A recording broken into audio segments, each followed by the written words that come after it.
नारायणं नमस्कृत्य नरं चैव नरोत्तमं देवीं सरस्वतीं व्यासं ततो जयमुदीरये मूकं करोति वाचालं पङ्गुं लङ्घयते गिरिं यत्कृपातमहं वन्दे श्रीगुरुदेवकारिणं परमानन्दमाधवं श्रीचैतन्येश्वरं नमो विष्णुपादाय कृष्णपृष्ठाय भूतले श्रीमते जयपताका स्वामी नित्यानन्दे नमो आचार्य नित्य प्रदायिने गौरकथा धामोदय हरे कृष्णा।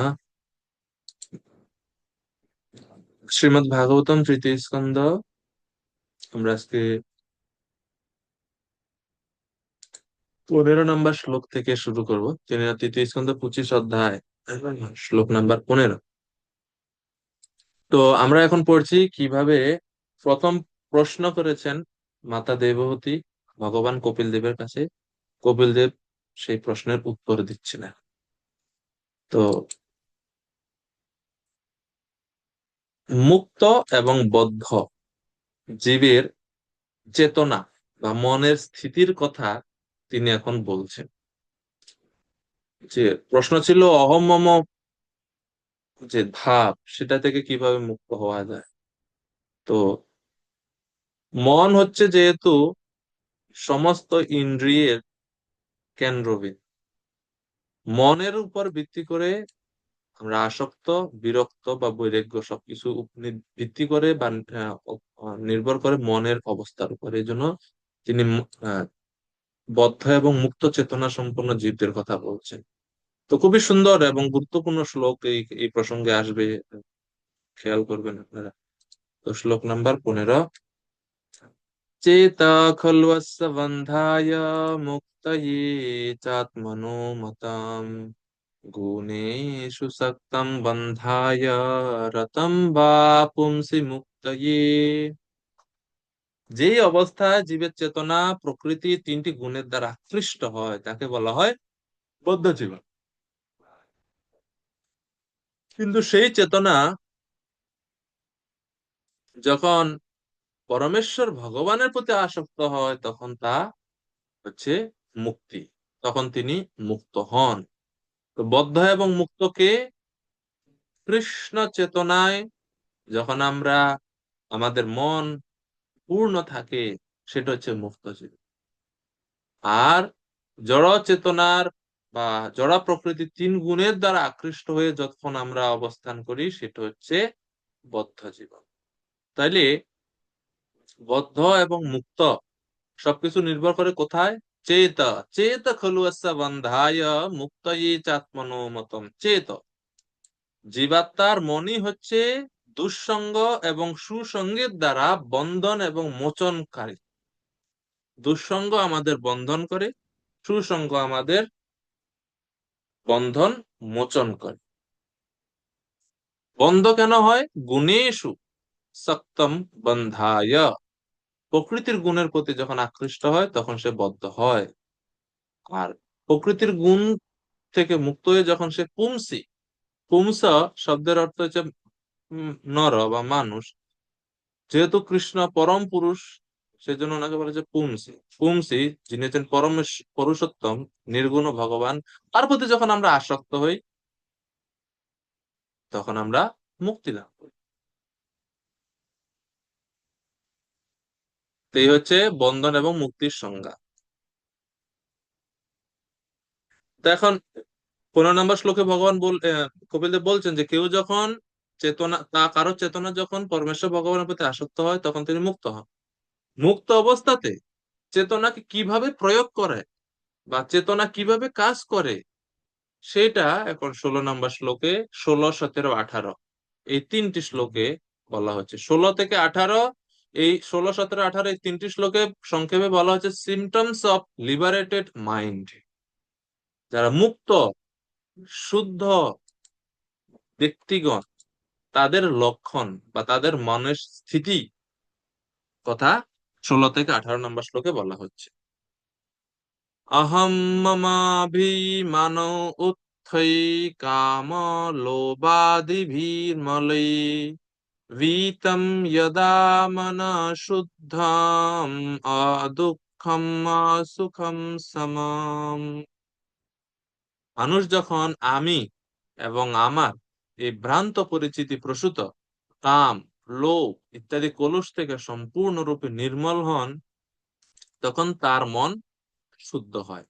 যেহেতু মাতা দেবহূতি অহম মম বিষয়ে প্রশ্ন করছেন, তো এখন সরাসরি ভাবে কপিল দেব বলছেন, দেহ আদিতে আমি এবং আমার এই অভিমান থেকে এই কাম, লোভ ইত্যাদি তৈরি হয়।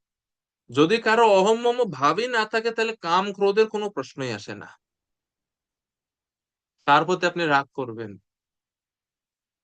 যখন আমরা মনে করি যে ওই ব্যক্তি আমার ক্ষতি করছে, ওই ব্যক্তি আমার সম্বন্ধে কিছু বলছে, ওই যে আমার ভাবটা তো আছে এখানে, এখন আমি আমার নাই, তাহলে কাম, ক্রোধ, লোভের কোনো প্রশ্ন আসবে কিভাবে? শঙ্করাচার্যকে একজনে প্রশ্ন করছেন যে আমার চিত্ত বা মন বিচলিত, মনে বিভিন্ন বিষয় বাসনা করে, আমার বাসনা অনেক বেশি, কিভাবে বাসনা থেকে আমি মুক্ত হব? তখন শঙ্করাচার্য বলছেন যে প্রশ্নটা ঠিক হয়নি, ভুল প্রশ্ন। বলছে, ভুল প্রশ্ন কিভাবে? তো খুব শঙ্করাচার্যের এই উত্তরটা খুব গুরুত্বপূর্ণ। তিনি বলছেন যে বাসনা কে করে? আমি বা আমার বা আত্মা তো কোনো বাসনা করে না, আত্মা তো কোনো কিছু চাওয়া পাওয়া নাই, তাহলে বাসনাটা কে করতেছে? আত্মা যদি বাসনা না করে, তাহলে আপনি তো বাসনা করছেন না, বাসনা করছে কে? তা আপনি, আত্মা যদি বাসনা নাই করে, তাহলে বাসনা থেকে মুক্ত হওয়ার কথা কেন আসতেছে? আসলে ওই যে আমি আমার এই ভাব থাকার কারণেই আমাদের জড় বাসনার উদয় হয়, ভোগ করার প্রবৃত্তি আসে, এই জন্য কাম, লোভ ইত্যাদি সবকিছু হয়। কিন্তু যারা মুক্ত অবস্থায় রয়েছেন, তারা এই সমস্ত থেকে সম্পূর্ণরূপে নির্মল, মুক্ত। সেই শুদ্ধ অবস্থায় তিনি তথাকথিত জড় সুখ এবং দুঃখের অতীত হন। তো যারা মুক্ত জীব, মুক্ত জীবাত্মা বা মুক্ত সিদ্ধ ব্যক্তিগণ, তারা তারা কখনো জড় সুখ এবং দুঃখ কোনো কিছুর দ্বারা তারা প্রভাবিত হয় না। সুখ এবং দুঃখ উভয় অবস্থায় তারা স্থির থাকে। তো এটাই এখানে বলা হচ্ছে।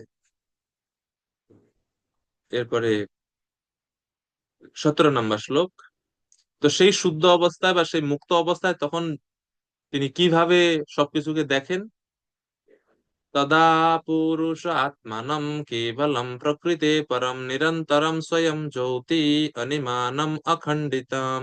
তখন জীবাত্মা অনুসদৃশ হলেও নিজেকে জড়া প্রকৃতির অতীত, জ্যোতির্ময়, অখণ্ডিত রূপে দর্শন করতে পারে। জীব যখন স্বরূপ উপলব্ধি উপলব্ধ করে, তখন সে কিভাবে দেখে? জড়া প্রকৃতির অতীত বলে দেখে, জ্যোতির্ময় বলে দেখে এবং অখণ্ডিত বলে দেখে। তো এই শ্লোকে পুরুষ বলতে জীবাত্মাকে বোঝানো হচ্ছে। তদা পুরুষ আত্মানম, মানে নিজেকে প্রকৃতে পরম, প্রকৃতে পরম বা প্রকৃতির, জড়া প্রকৃতির অতীত, জড়া প্রকৃতির অতীত বলতে কি? অবিদ্যা হতে পৃথক বলে জানতে পারে যখন সে মুক্ত হয়ে যায়। আমরা এখন বদ্ধ আছি, এই জন্য আমরা অবিদ্যা দ্বারা আচ্ছাদিত। তো প্রকৃতে পরম এর একটা অর্থ হচ্ছে অবিদ্যা হতে পৃথক বলে জানেন। অবিদ্যার 5টা স্তর বা অজ্ঞানতার 5টা স্তর আমরা জানি। সসর্জগ্রন্থ তামিশ্রম অথ তামিশ্রম আদিকৃত মহামোহম চ মোহম চ তমশ্চ জ্ঞান বৃত্তয়। ব্রহ্মাজি সৃষ্টির শুরুতে জীবের শুদ্ধ চেতনাকে ভুলিয়ে 5টা অবিদ্যার আবরণ জীবেকে পড়াই দিছেন। মনে আছে আপনাদের? আশা করি মনে আছে।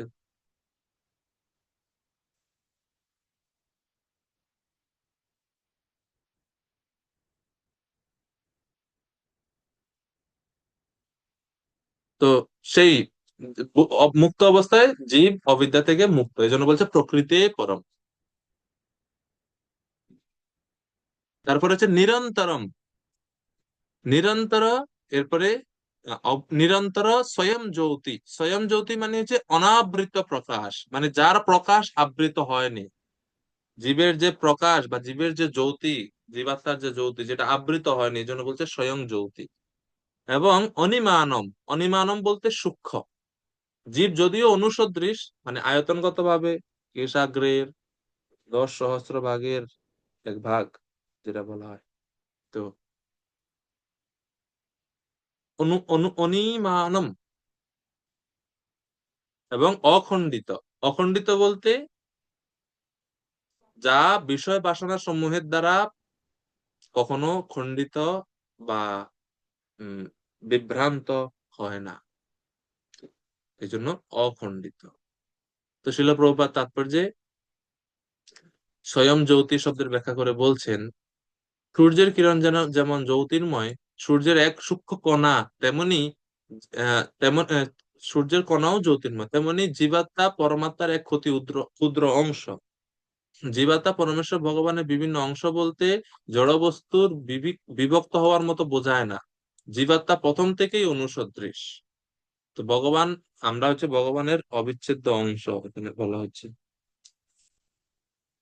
এরপরে শ্লোক নাম্বার 18, মুক্ত লিবারেটেড বা মুক্ত জীবের মানসিক স্থিতির কথা 18 নম্বর শ্লোকে আরো বলা হচ্ছে, আত্ম উপলব্ধির সেই অবস্থায়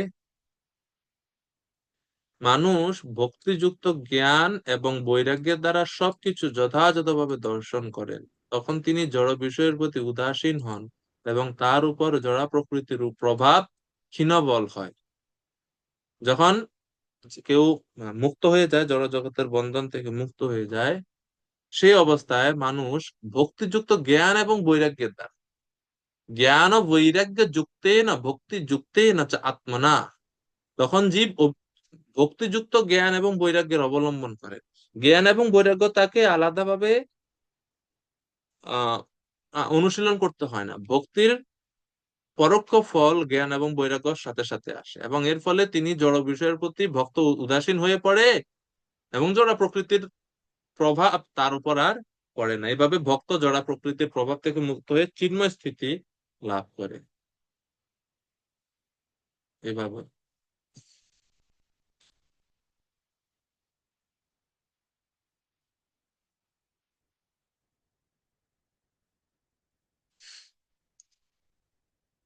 যেরকম ভগবত গীতা ভগবান বলছেন না, ব্রহ্মভূত প্রসন্নাত্মা ন শোচতি ন কাঙ্ক্ষতি সমঃ সর্বেষু ভূতেষু মদ্ভক্তি লভতে।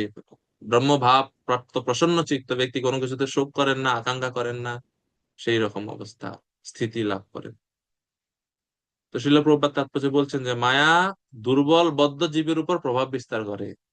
যারা শক্তিশালী তাদের উপর প্রভাব বিস্তার করতে পারে না, যারা দুর্বল বদ্ধ জীব তারা। আর জ্ঞান ব্যতীত উপলব্ধি সম্ভব নয়। আর আমরা যদি আমাদের আমাদের স্বরূপ অবগত হই, তাহলে আমরা ভগবানের প্রেমময়ী সেবায় আমাদের, আমরা যদি আমাদের স্বরূপ অবগত বা স্বরূপ উপলব্ধি করতে চাই, তাহলে আমাদের ভগবানের সেবায় ভক্তিতে যুক্ত হতে হবে। আর স্বরূপ উপলব্ধির ফলেই আমরা প্রকৃতির প্রভাব থেকে মুক্ত হতে পারবো। তো এইভাবে ভক্তির কথা প্রভুপাদ তাৎপর্য ব্যাখ্যা করছেন। এখন শ্লোক নাম্বার 19 থেকে 27 নম্বর শ্লোকে পরবর্তী সেকশন, সুপ্রিমেসি অফ ভক্তি ওভার জ্ঞান এন্ড যোগা, অর্থাৎ ভক্তি যে জ্ঞান এবং যোগ পন্থা থেকে শ্রেষ্ঠ তা নিরূপণ করা হচ্ছে।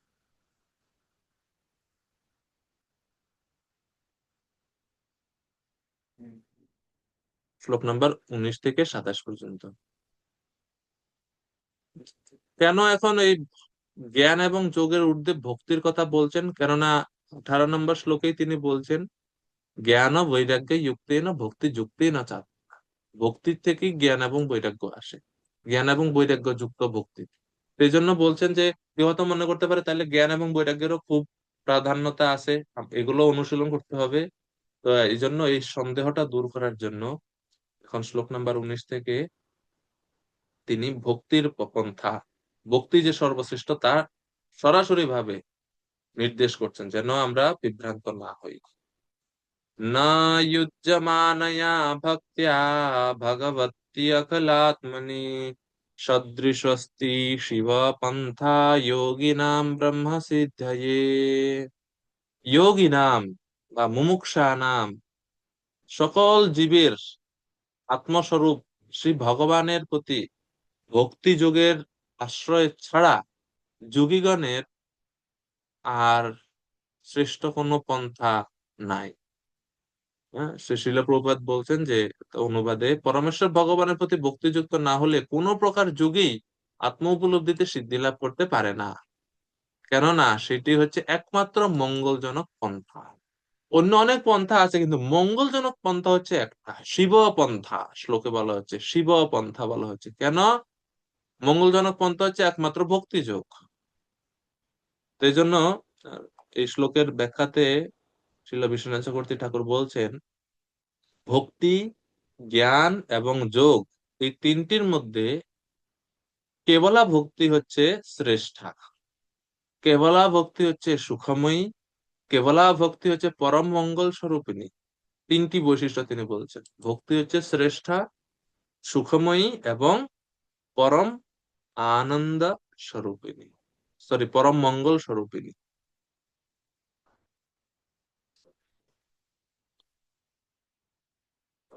অর্থাৎ ভগবানের প্রতি ভক্তিযোগী হচ্ছে সমস্ত পন্থার মধ্যে শ্রেষ্ঠ পন্থা, মঙ্গলজনক পন্থা। এই জন্য বলছে ইউজ্য মানয়া ভক্ত,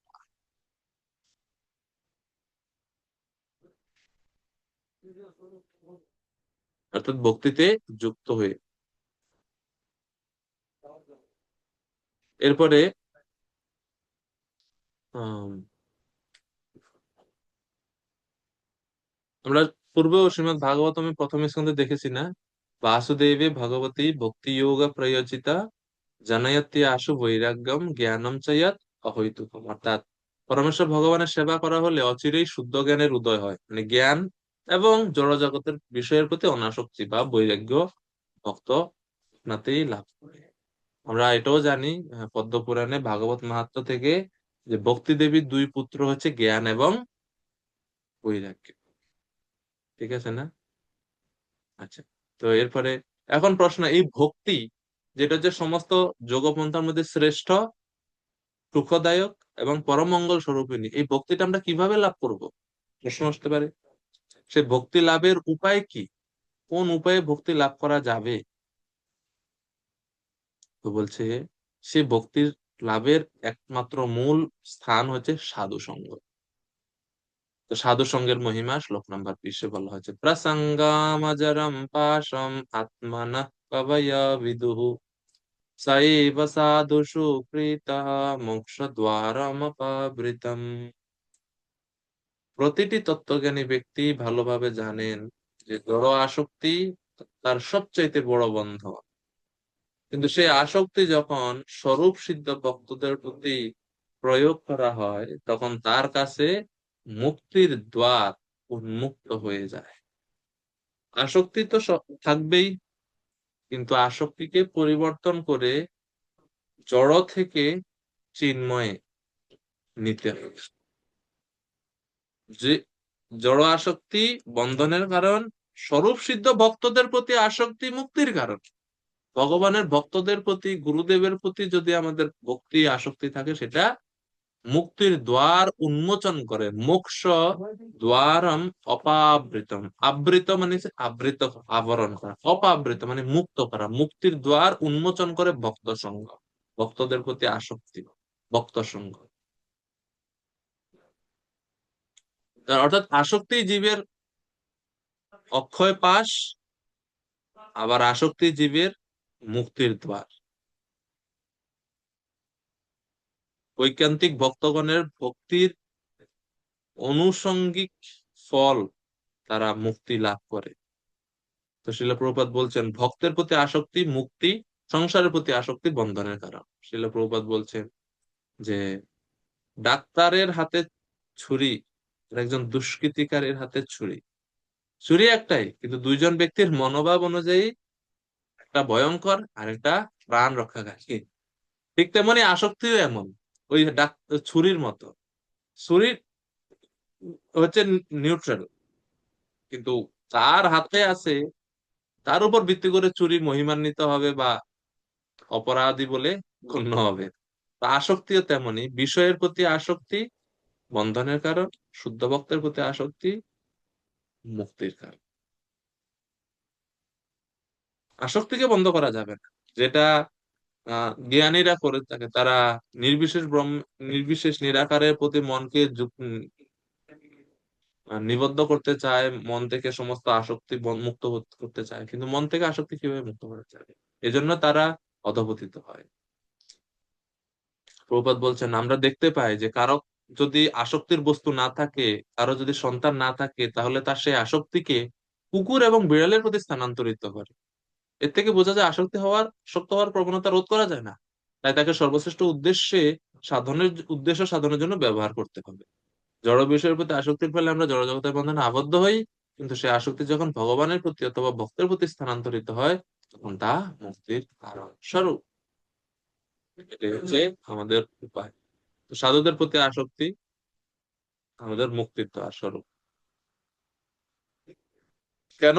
কারণ সাধুরা তাদের কথা, তাদের হৃদয়ে স্থিত ভগবানকে তারা অনুভব করেন, তারা সবসময় ভগবানকে বহন করেন, এবং তাদের মুখ নিঃসৃত কৃষ্ণ কথা শ্রবণের ফলে আমাদের অবিদ্যা, অজ্ঞানতা দূর হয়। আমরা এই জগতে আটকে থাকি কেন? অজ্ঞানতার কারণে। আর সে অবিদ্যা বা অজ্ঞানতা দূর হয় কার কথার দ্বারা? সাধুর কথার দ্বারা। এই জন্য সাধু সঙ্গ মুক্তির দ্বার স্বরূপ। এখন প্রশ্ন হতে পারে, ঠিক আছে, সাধুর সঙ্গ মুক্তির দ্বার, সাধু চিনবো কেমনে? কোন সাধুর সঙ্গ করলে মুক্ত হবো? সে সাধুটাকে চিনার উপায় কি? সাধুর কি কি বৈশিষ্ট্য আছে তা বলুন কৃপা করে। তো এখন 21 থেকে 23 এই শ্লোকে একজন সাধুর বৈশিষ্ট্য বা সাধুর কি কি কার্যকলাপ তা বলা হচ্ছে। শ্লোক নাম্বার 21 খুবই সুন্দর। এই প্রসঙ্গে মানে 19 নাম্বার শ্লোক থেকে এই সিরিয়াল সবগুলা শ্লোক শেখা উচিত আপনাদের। তো আরেকটা গুরুত্বপূর্ণ শ্লোক ভাগবতমের 21 নাম্বার, যেটা এখন আমরা পড়বো। তিতিক্ষাব কারুণিকা সুহৃদা সর্বদেহিনাম অজাত শত্রব শান্তা সাধব সাধু ভূষণা। আপনারা সবাই এটা জানেন নিশ্চয়ই, খুবই প্রসিদ্ধ শ্লোক শ্রীমদ্ ভাগবত। তো সাধু নাম লক্ষণাম আহ, সাধুদের লক্ষণের কথা বলা হচ্ছে 21, 22, 23, 24 এই শ্লোকগুলোতে। 21, 22, 23, সরি, তিনটি শ্লোকে। তো 21 নাম্বার শ্লোকে যে গুণগুলোর কথা বা বৈশিষ্ট্যগুলোর কথা বলা হয়েছে, এগুলো হচ্ছে গৌণ বৈশিষ্ট্য একজন সাধুর।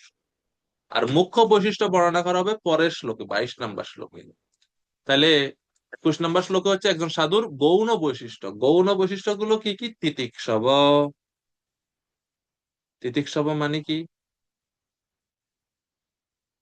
গৌণ বৈশিষ্ট্য বা তটস্থ লক্ষণও বলা হয়। তিতিক্ষব মানে হচ্ছে সহনশীল। কারণিকা মানে হচ্ছে দয়ালু। সুহৃদ বন্ধুত্বপূর্ণ। কাদের প্রতি? ভগবান এবং ভগবানের ভক্তদের প্রতি, সমস্ত জীবের প্রতি। এবং অজাত শত্রুভ, কারো প্রতি শত্রু ভাবাপন্ন নন। তার কোনো শত্রু নাই, তিনি নিজে কাউকে শত্রু বলে ভাবেন না। শান্তাহা, অত্যন্ত শান্ত তিনি। এবং এগুলো হচ্ছে সাধু ভূষণা, একজন সাধুর ভূষণ। একজন সাধুর ভূষণ এটা। হ্যাঁ, ভূষণ মানে হচ্ছে অলংকার। ভূষণ মানে আরেকটা অর্থ হচ্ছে অলংকার। যেরকম আমরা আমাদের মায়েরা তাদের কানকে সজ্জিত করেন, হ্যাঁ, নাক হাতকে সজ্জিত করেন, অনেকে পায়ে পায়ে পাকে সজ্জিত করেন। পাকে সজ্জিত করার জন্য কি ব্যবহার করা হয়? নূপুর। তারপরে হাতকে সজ্জিত করার জন্য আমরা ব্রেসলেট ব্যবহার করি, বাজুবন্ধ ব্যবহার করি। আঙ্গুলগুলোকে সজ্জিত করার জন্য আমরা কি ব্যবহার করি? আংটি, অঙ্গুরীয়, ঠিক না? তা এভাবে আমরা বিভিন্ন ভূষণ, কানের জন্য আমরা নথ বা কি বলে, কি আছে, এগুলো আমরা ব্যবহার করে থাকি। আর গলা, গলাতে নেকলেস, কানের জন্য কানের দুল। না। আর কিন্তু বলছে একজন সাধুর ভূষণ কি? একজন সাধু কিসের দ্বারা ভূষিত হবে, কি কি অলংকার তিনি পড়েন? একজন সাধুর অলংকার হচ্ছে এইটা। প্রথম অলংকার, তিনি হচ্ছেন তিতিক্ষব, তিনি সহ্য করেন, সহনশীল। সহনশীল কিভাবে, কি মনোভাব নিয়ে তিনি সহ্য করেন? তিতিক্ষ আহ আম, তিনি সহ্য করেন ব্রহ্মাজির সিদ্ধান্ত অনুযায়ী। তত্তেনুকম্পান সুসমীক্ষমানো ভঞ্জান এইবাত্মকৃতম বিপাকম হৃদভাগ বপুর্ভি বিদধান নমস্তে জীবে তয়ো মুক্তিপতে সদায়। যে ভগবান আমার পূর্বজন্মের কর্মফলগুলোকে ভোগ করিয়ে শেষ করার জন্য অতি অনেক কর্মফল একসাথে তিনি অল্প একটু কষ্ট দিয়ে আমাকে আমাকে কর্মফল থেকে ভগবান মুক্ত করছেন, এই ভাব নিয়ে তিনি কষ্টকে গ্রহণ করেন, সহ্য করেন, তিতিক্ষা। গীতাত ভগবান অর্জুনকে বলছেন যে অর্জুন, সব কষ্ট না দূর করা যায় না। আমরা আসলে কষ্ট দূর বলতে কি, আমরা কোনো কষ্টকেই দূর করতে পারি না। আমরা বিভিন্ন উপায় অবলম্বন করে কষ্টকে আটকে রাখি, কিন্তু আটকে রাখা তো আর শেষ করা না, ঠিক না? আটকে রাখা মানে কি ধ্বংস করে দেওয়া না। কষ্টকে আমরা আটকে রাখি বিভিন্ন উপায়ে। অসুস্থ হয়েছেন, ওষুধ খাচ্ছেন, ভালো হয়ে গেছে, কষ্টটা আটকে গেছে। এটা আবার কয়দিন পরে মানে কর্মফল যদি থাকে, ওটা বিভিন্ন ভাবে বিভিন্ন রূপ পরিবর্তন করে দুঃখটা আসে আমাদের জীবনে। হয়তো এই জীবনে আটকা রাখলেন, পরের জন্মে আসবে। আপনার গ্রহ নক্ষত্র খারাপ আছে, আপনি আংটি ব্যবহার করে বা গ্রহ পূজা করে গ্রহদের শান্ত করে দিলেন, কোনো সমস্যা নাই। কর্মফল নষ্ট হয় না কিন্তু গ্রহ পূজা করে বা আংটি ব্যবহার করে। পরের জন্মে আবার বা পরবর্তী সময় আবার সেই কর্মফল ভোগ করার জন্য ভিন্ন কোনো একটা রূপ নিয়ে কর্মফলেরা হাজির হবে।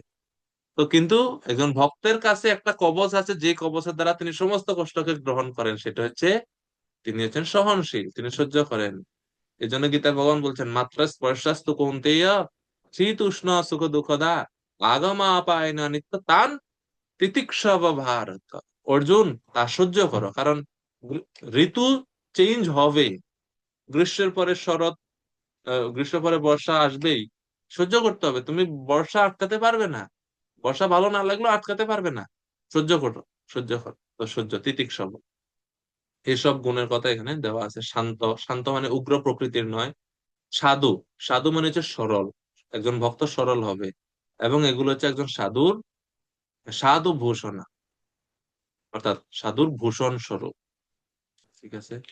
শিল প্রভুপাদ তাৎপর্য বলছেন দয়ালু বা কারুণিকা শব্দের ব্যাখ্যা প্রভুপাদ বলছেন যে একজন ভক্ত স্বাভাবিকভাবে তিনি দয়ালু। তিনি অন্য জীবের কষ্ট দেখে নিজের হৃদয়ে কষ্ট অনুভব করেন এবং তাদের উদ্ধারের জন্য তিনি প্রচার করতে নিজের জীবনকে উৎসর্গ করেন। পতিত জীবদের প্রতি তিনি অত্যন্ত দয়ালু, এই জন্য তিনি প্রচার কার্যে যান। এটা হচ্ছে একজন সাধুর ব্রত, যে তিনি দয়া প্রদর্শন করার জন্য প্রচার করেন। সাধু শুধু মানুষের প্রতি দয়াশীল এরকম না, প্রভুপাদ বলছেন পশু পাখির প্রতিও কৃপা পরায়ণ, এমনকি তার শত্রুর প্রতিও তিনি কৃপা পরায়ণ। তো পশু পাখির প্রতি কিভাবে কৃপা পরায়ণ? মহাপ্রভুর একজন ভক্ত শিবানন্দ সেন, তার উদাহরণ প্রভুপাদ দিয়েছেন, যে শিবানন্দ সেন তার কুকুরকে পর্যন্ত মুক্তি দিয়েছিলেন। সাধু সঙ্গের ফলে কুকুরেরও মুক্ত হওয়ার দৃষ্টান্ত আছে, তার মানুষের আর কি কথা। সাধু, তো শেষের প্রভুপাদ, শেষ দিকে প্রভুপাদ বলছে সাধু মানে যিনি শাস্ত্রের নির্দেশ পালন করেন তিনি হচ্ছেন সাধু। সাধুকে সহজ কথা, যিনি শাস্ত্র নির্দেশ মানেন তিনি হচ্ছেন সাধু। অভক্ত যতই যোগ্য হোক না কেন, তার কোনো গুণ নাই, প্রভুপাদ শেষে বলছে। হ্যাঁ, নীতিশাস্ত্রে হিতু উপদেশ গ্রন্থে বলছে যে আহ, মানুষের জীবনে এমন অলংকার আছে, যে অলংকার কোনো চোর তস্কর হরণ করে নিয়ে যেতে পারে না। সেই অলংকার বা ভূষণের কথা যেরকম এখানে বলা হচ্ছে সাধু ভূষণ, আরো কিছু ভূষণের কথা হিতু উপদেশ গ্রন্থে একটা সুন্দর শ্লোকে বলা হচ্ছে, হস্তস্য ভূষণম দানম সত্যস্য কণ্ঠস্য সত্যম কণ্ঠস্য ভূষণম শ্রোতস্য ভূষণম শাস্ত্রম ভূষণম কিম প্রয়োজনম। হাতের অলংকার বা ভূষণ হচ্ছে দান। যেই হাত দান করে বা দান করার গুণ যে হাতের আছে, সেই হাত অত্যন্ত সুন্দর, ভূষিত। কণ্ঠের ভূষণ হচ্ছে সত্যম, সত্য কথা বলা, কৃষ্ণ কথা বলা। সত্যম কণ্ঠস্য ভূষণম। ঠিক আছে। এরপরে কানের ভূষণ কি? ইয়াররিং, দুল? না। শ্রোতস্য ভূষণম শাস্ত্রম। কানের ভূষণ হচ্ছে ভগবানের কথা শ্রবণ করা। বলছে এই ভূষণ যদি থাকে, ভূষণম কিম প্রয়োজনম, তাহলে আর স্বর্ণের আর ভূষণের কি দরকার? আর কোনো ভূষণের দরকার হয় না, এইভাবে বলা হচ্ছে। তো এইভাবে গৌণ বা তটস্থ লক্ষণের কথা বললেন, তটস্থ গুণগুলোর কথা বলা হলো এই 21 নম্বর শ্লোক। এবং 22 নম্বর শ্লোকের স্বরূপ লক্ষণ বা মুখ্য লক্ষণ, একজন ভক্তের মুখ্য গুণাবলী কি হবে সেটা বলছে। ময়ি অনন্যেন ভাবেন ভক্তিম কুর্বন্তি ইয়ে দৃঢ়াম মৎকৃতে ত্যক্ত কর্মণঃ ত্যক্ত্বা স্বজন বান্ধবাঃ। খুবই সুন্দর। সুধাসেন্দ্র প্রভু কৃপা করে ধন্যবাদ। হরে কৃষ্ণ। তো শ্লোক নং 22 অনুবাদ। এই প্রকার সাধুরা একনিষ্ঠ ভক্তি সহকারে অবিচলিতভাবে ভগবানের সেবা করেন। ভগবানের জন্য তারা তাদের আত্মীয় স্বজন এবং বন্ধু বান্ধব সকলকে পরিত্যাগ করেন। হরে কৃষ্ণ। তো সাধুর মুখ্য লক্ষণ হচ্ছে অবিচলিত ভাবে ভগবানের সেবা করা, এবং ভগবানের জন্য যদি দরকার হয় তাহলে তার আত্মীয় স্বজনকেও ত্যাগ করতে তারা পিছপা হয় না, প্রস্তুত থাকেন। এটা হচ্ছে স্বরূপ লক্ষণ। মই মানে আমার, একাগ্র চিত্তে আমাতে দৃঢ়তর ভক্তি সংস্থাপন করেন, এই জন্য বলছে মই অনন্যেন ভাবেন। অনন্যেন ভাবেন মানে তার মন কখনো কোনো দেবতাদের প্রতি যায় না, কোনো গ্রহ নক্ষত্রের আরাধকের আর মানে অধিপতির প্রতি যায় না, কোনো কিছুর প্রতি যায় না, সে আশ্রয় বলে একমাত্র কৃষ্ণকেই যায়। এই জন্য বলছে অনন্যেন। অনন্যেন ভাবেন। ভাবেন মানে হচ্ছে বিভিন্ন ভাবের দ্বারা, বিভিন্ন ভাব বলতে সখ্য দাস্য ইত্যাদি ভাবের দ্বারা ভাবিত হয়ে যিনি ভগবানের সেবা করেন, ভগবানের ভক্তি করেন, এবং ভগবানের জন্য মৎকৃতে মানে আমাকে পাওয়ার জন্য, আমাকে প্রাপ্ত হওয়ার জন্য সবকিছু ত্যাগ করেন। মৎকৃতে ত্যক্ত কর্মান ত্যক্ত্বা স্বজন বান্ধবা। যেরকম গীতা ভগবান বলছেন সর্বধর্মান পরিত্যাজ্য মাম একম শরণম ব্রজ। তো ত্যক্ত কর্মান যিনি সমস্ত কর্ম পরিত্যাগ করেছেন, এবং ত্যক্ত স্বজন বান্ধবা যার স্বজন ও বন্ধু বান্ধব ত্যাগ, যারা স্বজন এবং বন্ধু বান্ধব ত্যাগ করে থাকেন, সেই ভক্তকে বা সেই ভক্ত হচ্ছে আমার, সেই সেই হচ্ছে ভক্ত, তিনি হচ্ছেন ভক্ত। এটা হচ্ছে একজন ভক্তের মুখ্য লক্ষণ বা আহ, স্বরূপ লক্ষণ একজন ভক্তের। যেরকম আমরা দেখি শ্রীমদ্ ভাগবতমে এই প্রাসঙ্গিক নবম স্কন্ধে একটা শ্লোকে, নবম স্কন্ধে বলা হচ্ছে উম, ये दारागार पुत्राप्त प्राणान् वित्तमिमं परम हित्वा माम सजनम याता কথম ত্বাম ত্যক্তুম উৎসাহে। হে দুর্বাসা ঋষি, আমার ভক্ত আমাকে প্রাপ্ত হওয়ার জন্য দ্বার, আগার, পুত্র, গৃহ, বৃত্ত সবকিছুকে পরিত্যাগ করে হিত্বা মাম শরণম ইয়াত, সবকিছুকে ত্যাগ করে সে আমার শরণ গ্রহণ করে। কিভাবে আমি আমার ভক্তকে ত্যাগ করতে পারি, কিভাবে আমি আমার ভক্তকে বিপদে ফেলতে পারি? এই জন্য আমি ব্রত নিয়েছি, আমি আমার ভক্তকে সুরক্ষা নেওয়ার। অহম ভক্ত পরাধীনো হিয়া স্বতন্ত্র ইব দ্বিজ সাধু বিগ্রস্ত হৃদয় ভক্তির ভক্ত মম প্রিয়। এরকম। তো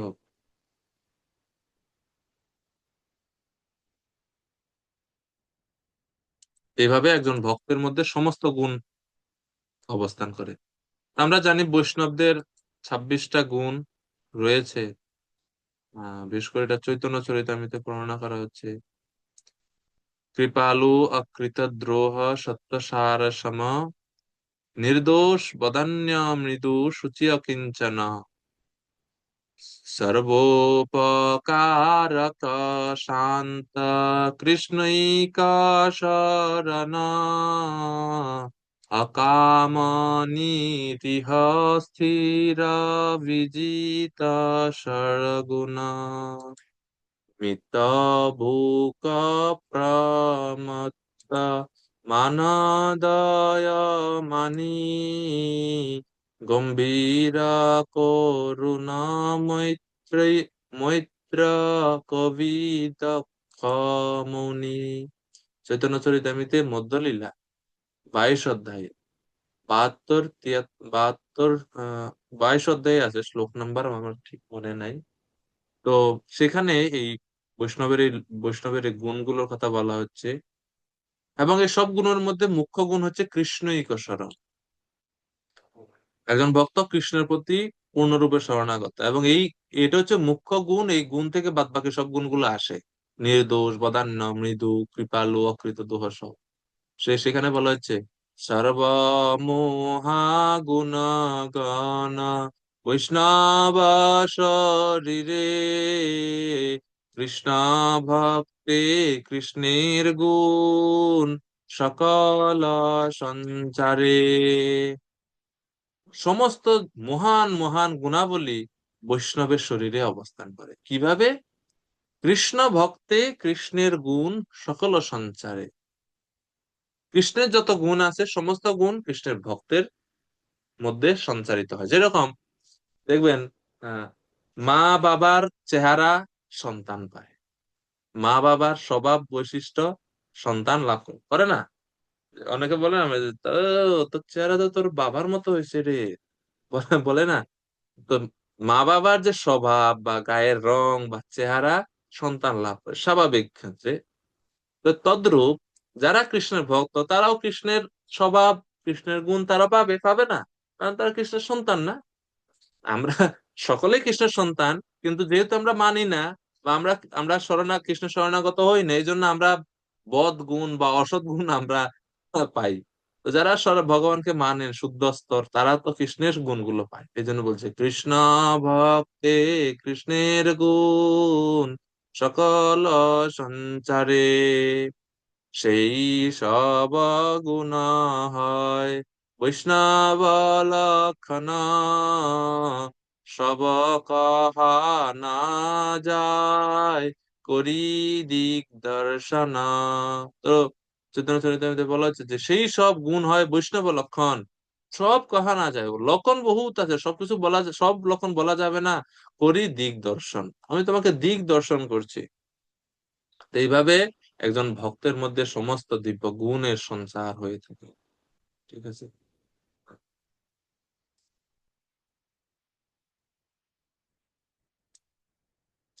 তো শ্রীল ভক্তি সিদ্ধান্ত সরস্বতী ঠাকুর বলছেন, যারা একান্ত ভাবে ভগবানের সেবা করেন তাদের আর ইন্দ্রিয় তোষণের জন্য কর্মফলের আবাহন করতে হয় না। তারা হরিজন ব্যতীত অপর ব্যক্তিকে বান্ধব বলে মনে করে না। হরিজন মানে ভগবানের ভক্ত ছাড়া অন্য কাউকে সে প্রকৃত বান্ধব বলে মনে করে না। তারা সর্বদা ভগবত চিন্তাপর হয়ে ভগবানের আশ্রিত বুদ্ধিতে হরিকথা শ্রবণ এবং কীর্তন করেন। সুতরাং তাদের আধ্যাত্মিক আদি তাপত্রয় কোনো প্রকারে ক্লেশ দিতে পারে না, ভক্তকে কোনো তাপ ক্লেশ প্রদান করতে পারে না। তারা সর্বসঙ্গ বিবর্জিত হয়ে অন্য কারো দ্বারা কায় মনোবাক্যে নির্যাতিত হন না। তারা সর্বদা সহিষ্ণুতার আদর্শ। সকল প্রাণীতে তারা হিংসার পরিবর্তে মিত্রতা পরায়ণ এবং ভগবানের সেবাবিহীন ব্যক্তির প্রতি হরিনাম প্রদানের জন্য তারা সবসময় দয়াদ্র চিত্ত। তারা সবসময় দয়া অনুভব করেন। তারা ভগবানের সেবা করে না, ভক্তি করে না, হরিনাম করে না তাদের হরিনাম দানের জন্য। তাদের প্রতি কেউই শত্রুতা করে না। তারা শান্ত এবং সাধুগণের অলংকার স্বরূপ। এইরূপ নির্মৎসর ভগবত ভক্তগণের সঙ্গই হে মা আপনার প্রার্থনীয়। ভগবান কপিল দেব বলছেন ওনার মা। সাধুগণ জীবের ইতর সঙ্গ আসক্তি বিনাশ করতে সমর্থ। ইতর সঙ্গ মানে হচ্ছে বিষয় সঙ্গ, ইতর মানে হচ্ছে ইনফিরিয়র বা নিম্ন বা জড় বিষয়, কলুষিত বিষয়। ইতর আসক্তি ছেদন করতে সমর্থ হচ্ছে একজন সাধু। সাধু বৈদ্য, এই জন্য সাধুদেরকে বৈদ্য বলা হয়, ডাক্তার বলা হয়। ডাক্তার যেরকম যদি কোনো দূষিত বস্তু থাকে, ক্যান্সার বা কোনো খারাপ টিউমার বা কোনো কোনো ফরেন কিছু থাকে যদি শরীরে, কেটে শরীর থেকে বের করে দেয়।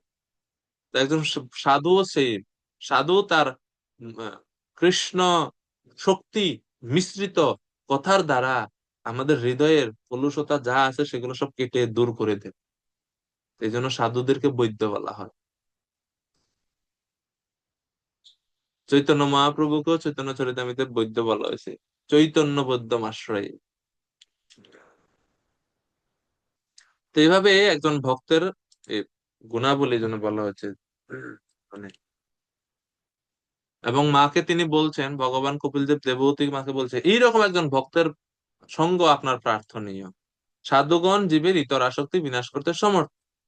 আত্মধর্ম যে জীবে উন্মেষিত তাতে প্রেম ধর্ম অবস্থিত। প্রেমিক ভগবত ভক্তের জগতে কোনো শত্রু নাই। তিনি কাউকে হিংসা করেন না, তাকেও কেউ হিংসা করে না। তিনি ইন্দ্রিয়ভোগ্য বিষয় গ্রহণের পরিবর্তে তিনি ইন্দ্রিয়ভোগ্য বিষয় গ্রহণের পরিবর্তে সর্বদা হরি সেবার অনুকূল কার্যে সবসময় তৎপর থাকেন।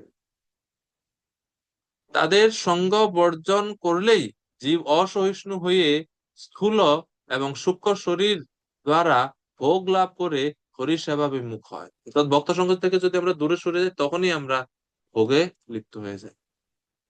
এই জন্য ভক্ত সঙ্গ অত বেশি গুরুত্ব।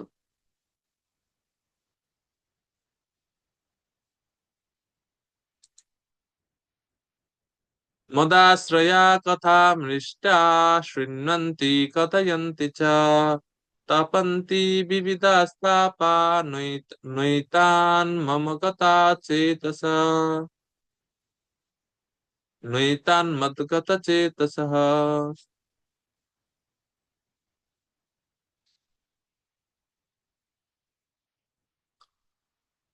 মীনাক্ষী মাতাজি কৃপা করে অনুবাদ করুন শ্লোক নাম্বার 23। হরে কৃষ্ণ। হরে কৃষ্ণ প্রভু প্রণাম। শ্লোক নম্বর 23 অনুবাদ। নিরন্তর আমার কথা শ্রবণ এবং কীর্তন করে সাধুরা কোনো প্রকার জড়জাগতিক তাপ অনুভব করেন না, কেননা তারা সর্বদাই মদগত চিত্ত। হরি বল। তারা সর্বদাই মদগত চিত্ত। মদগত চিত্ত ভগবত গীতায় ভগবান কোন শ্লোকে বলছেন? গীতায় ভগবান মদগত চিত্তের কথা বলছেন কয়েক জায়গাতে। মচ্চিত্তা মদগত প্রাণা বোধয়ন্তা পরস্পরম কথয়ন্তশ্চ মাম নিত্যম তুষ্যন্তি চ রমন্তি চ। মনে আছে? মদগত 10 মধ্যে 9 নম্বর শ্লোকে ভগবান সেখানে বলছেন। তো ভক্ত যেহেতু আমার প্রতি নিবদ্ধ তার মন, এজন্য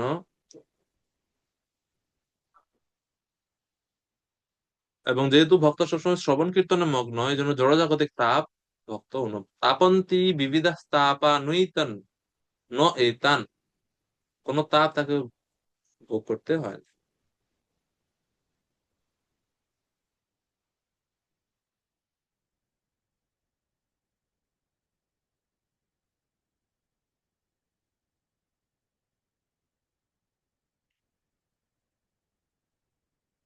এখন সাধুদের গুণাবলীর কথা বলেছেন, কিভাবে সাধু চিনবেন, তা বৈশিষ্ট্য কি কি, মুখ্য লক্ষণ কি, গৌণ লক্ষণ কি, তাও বর্ণনা করলেন। এখন শ্লোক নাম্বার 24 এবং 25, এই দুটি শ্লোকে বলছেন যে সাধু সঙ্গ যদি আমরা করি, এই সাধু সঙ্গের ফলে আমরা কি লাভ করব, কি লাভ হয়, সাধু সঙ্গের ফল কি, 24 এবং 25 নম্বর শ্লোকে বলছেন। তাইতে সাধব সাধ্বি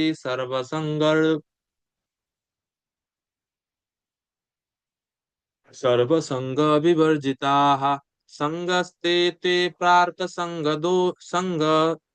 দোষহরা হি এতে সঙ্গ দোষহরা হিতে। হে মাতা, হে সাধ্বী, এই সমস্ত এগুলি সমস্ত আসক্তি থেকে মুক্ত মহান ভক্তদের গুণাবলী, যেগুলো আগে বলা হলো। আপনার অবশ্য কর্তব্য এই প্রকার সাধুদের প্রতি আসক্ত হওয়ার চেষ্টা করা, কেননা তার ফলে জড় আসক্তি জনিত সমস্ত দোষ ধীরে ধীরে নিবৃত্ত হয়। সর্বসঙ্গ বিবর্জিতা, বিশ্বনাথ চক্রবর্তী ঠাকুর বলছেন সর্বসঙ্গ বিবর্জিতা বলতে, সর্বসঙ্গ বলতে যারা ধর্ম, অর্থ, কাম ও মোক্ষ, এই 4 পুরুষার্থ এর থেকে শক্তি শূন্য পায়, এই 4 পুরুষার্থের প্রতি যাদের কোনো প্রকার আসক্তি নেই, যারা শুধুমাত্র কৃষ্ণ প্রেমের প্রতি আসক্ত, সেই রকম সাধু, তারাই হচ্ছে সাধু। এভাবে সাধুর বৈশিষ্ট্য এই শ্লোকেও কিছু বলছেন, তিনি হচ্ছেন সাধু। এবং সাধুর সঙ্গের ফল কি? সাধু সঙ্গের ফল হচ্ছে জড় আসক্তিজনিত সমস্ত দোষ নিবৃত্তি হয়। 25 নম্বর শ্লোক, আরো কি হয়?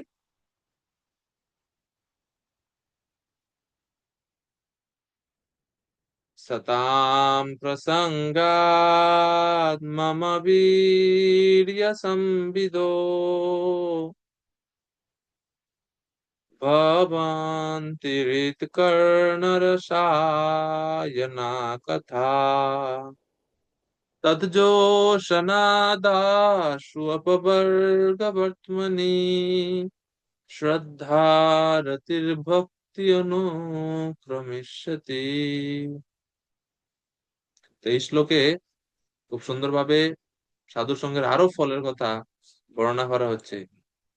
এটা আর একটা গুরুত্বপূর্ণ শ্লোক শ্রীমদ্ ভাগবতমের, আপনারা এটা শিখতে পারেন, অনেক হয়তো পারেনও। সুধাসিন্দু প্রভু কৃপা করে অনুবাদ পড়বেন 25 নম্বর শ্লোকের। হরে কৃষ্ণ। শ্লোক নং 25 অনুবাদ। শুদ্ধ ভক্তদের সঙ্গে পরমেশ্বর ভগবানের লীলাবিলাস এবং কার্যকলাপের আলোচনা হৃদয়ে ও কর্ণের প্রীতি সম্পাদন করে এবং সন্তুষ্টি বিধান করে। এই প্রকার জ্ঞানের আলোচনার ফলে ধীরে ধীরে মুক্তির পথে অগ্রসর হওয়া যায়। এভাবে মুক্ত হওয়ার পর যথাক্রমে প্রথমে শ্রদ্ধা, পরে রতি ও অবশেষে প্রেম ভক্তির উদয় হয়। হরে হরে কৃষ্ণ প্রভু। কৃষ্ণ। শ্রদ্ধা, রতি এবং অবশেষে প্রেমের উদয় হয়, কিন্তু কোথা থেকে সব শুরু হয়? ভক্ত সঙ্গ থেকে। তো এই জন্য শ্লোকে বলা হচ্ছে সতাম প্রসঙ্গা, সাধু সঙ্গ হতে মন ভগবানের প্রতি রতি, সাধু সঙ্গই মনকে ভগবানের প্রতি রতি আনয়ন করে, মনেতে ভগবানের প্রতি রতি আনয়ন করে। এই জন্য হে মা, সাধু সঙ্গই আমাদের প্রার্থনা করা উচিত সবসময় ভগবানের কাছে।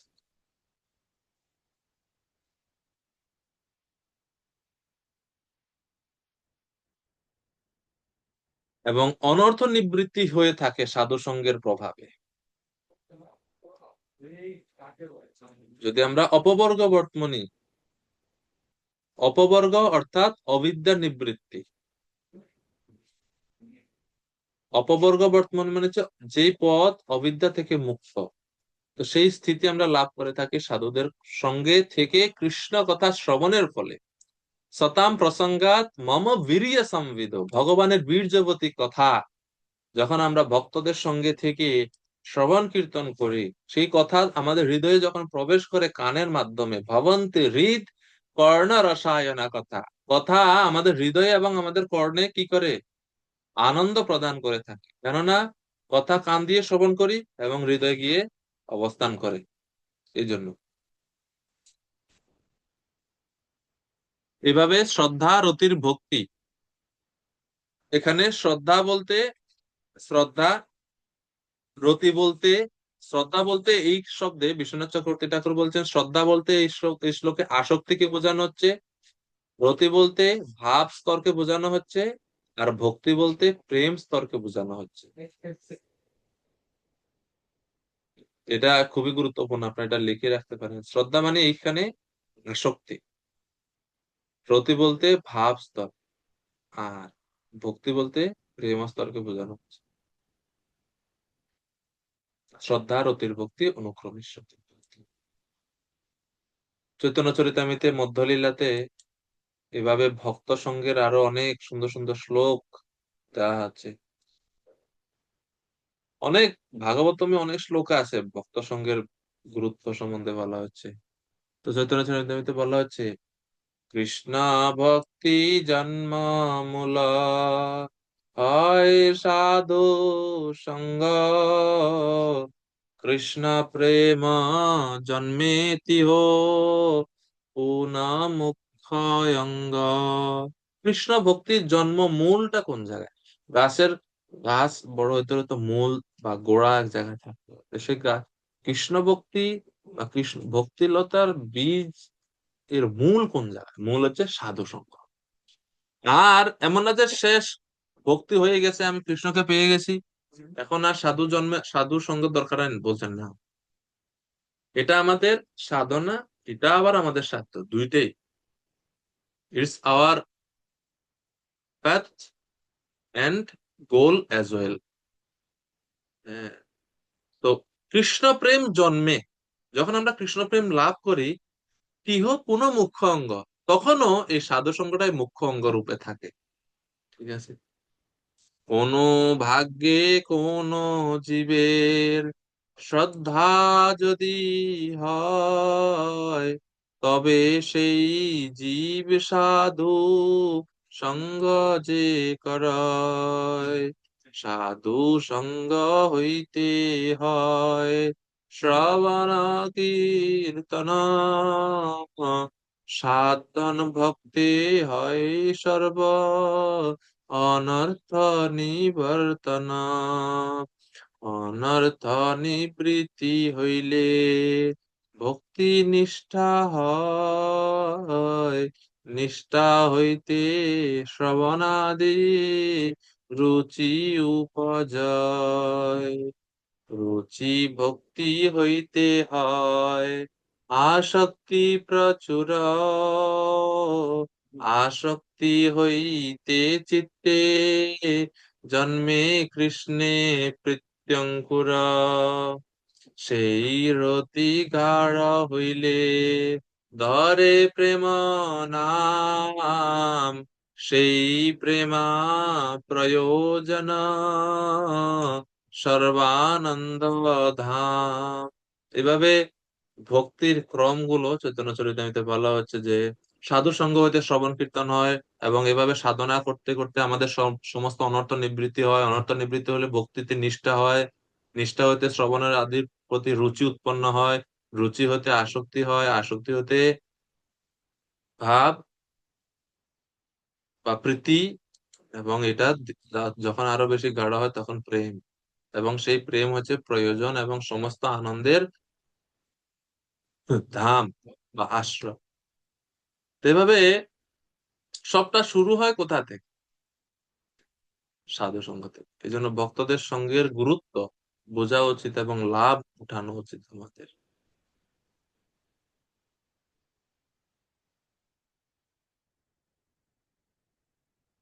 এরপরে এভাবে ভক্ত সঙ্গের ফলের কথা বর্ণনা করে তিনি আবার ভক্তি বা ভগবত ভক্তি যোগের মহিমা বর্ণনা করা শুরু করলেন 26 এবং 27 নম্বর শ্লোকে। কমলাক্ষী রেবতী মাতাজি অনুবাদ করবেন কিবা করে 26 নম্বর শ্লোকের?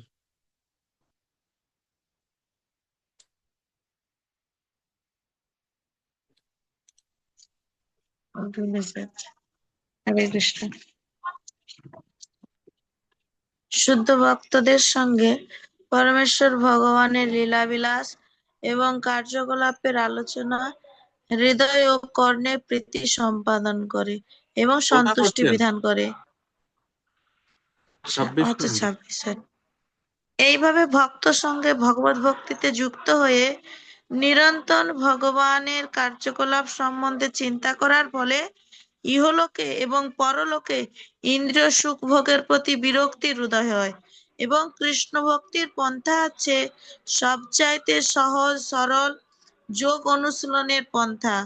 কেউ যখন ভগবত ভক্তিতে যথাযথভাবে যুক্ত হন, তিনি তখন তার মনকে সংযত করতে সক্ষম হন। হরে হরে কৃষ্ণ। কৃষ্ণ।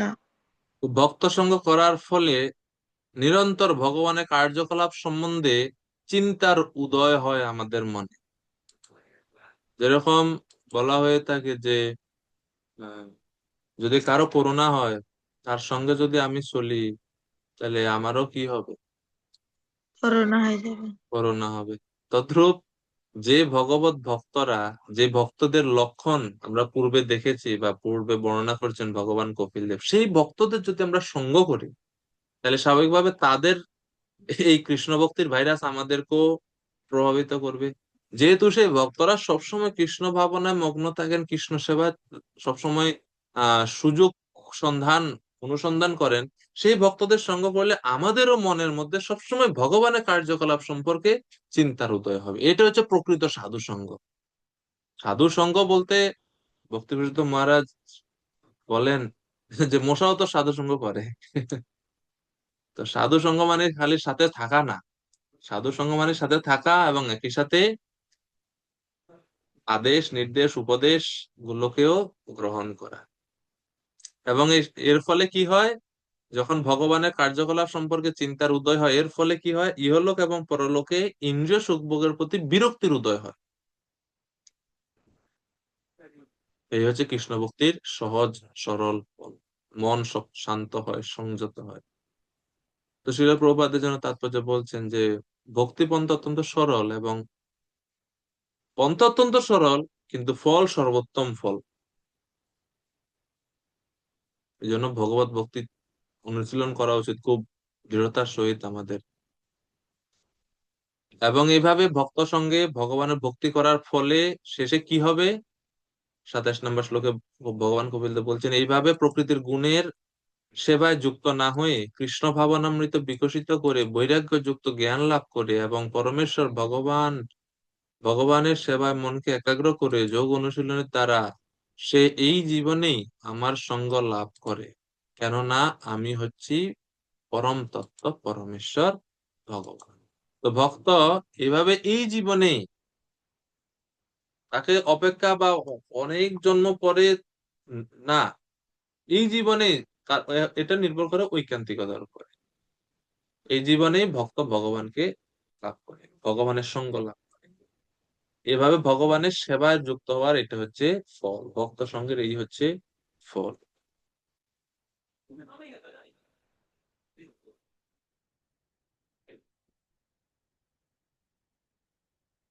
তো এইভাবে যখন উত্তর দেওয়া শেষ করলেন, তাহলে অহম মম এই ভাব থেকে আমরা কিভাবে মুক্ত হব? যদি আমরা ভক্তিযোগ অনুশীলন করি, ভক্তিযোগের দ্বারাতেই এই অহম মম ভাব থেকে মুক্ত হওয়া যায়। তো এইভাবে 26 এবং 27 নাম্বার, 25 নাম্বার শ্লোক পর্যন্ত তিনি শুদ্ধ ভক্তির কথা বললেন। বলে 26 এবং 27 নাম্বার শ্লোকে তিনি ভক্তি মিশ্র যোগের কথা, কপিলদেব ভক্তি মিশ্র যোগের কথা বর্ণনা করলেন। ভক্তি মিশ্র যোগ 26 নাম্বার শ্লোকে এবং ভক্তি মিশ্র জ্ঞান 27 নাম্বার শ্লোকে বর্ণনা করলেন। এই দুইটি পন্থারও বর্ণনা করলেন। এই দুইটি পন্থা বর্ণনা এই কারণে করছেন যে ভক্তি ছাড়া কোনো পন্থা ফল দিতে পারে না, ভক্তি যুক্ত থাকতেই হবে, সেটা ভক্তি মিশ্র যোগ হোক, ভক্তি মিশ্র জ্ঞান হোক। এখন উত্তর শুনে দেবহূতি মাতা সন্তুষ্ট। এখন তিনি তার পরবর্তী প্রশ্নগুলো করছেন, 28 থেকে 30 দেবহূতি পরবর্তী প্রশ্ন।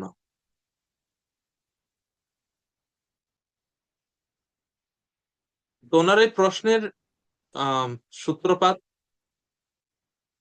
হচ্ছে 19 নাম্বার শ্লোক থেকে। 19 নাম্বার শ্লোকে তিনি প্রশ্ন করেছেন,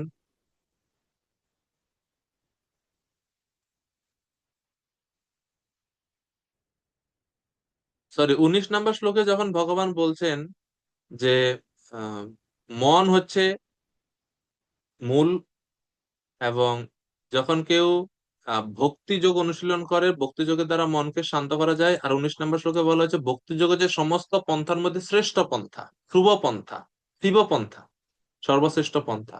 তো 19 নাম্বার শ্লোকের এই যখন এই কথা শুনে দেবহূতি মাতার মনে আরেকটা প্রশ্ন জাগছে, যে যেহেতু সমস্ত পন্থার মধ্যে নহিয়তন্য শিব পন্থা, সবচেয়ে মঙ্গলজনক পন্থা হচ্ছে ভক্তিযোগ, এখন উনি ভক্তি সম্বন্ধে আরো প্রশ্ন উনি করছেন এখন এই 28 থেকে 30 নাম্বার শ্লোকে। তো 28, 29 এই দুইটি শ্লোকে তিনি তিনটা প্রশ্ন করবেন। তো শ্লোক নাম্বার 28-এ দ্বিতীয় প্রশ্ন করছেন দেবহূতি মাতা। সুধা সিন্ধু প্রভু কৃপা করে 28 নাম্বার শ্লোকের অনুবাদ করবেন।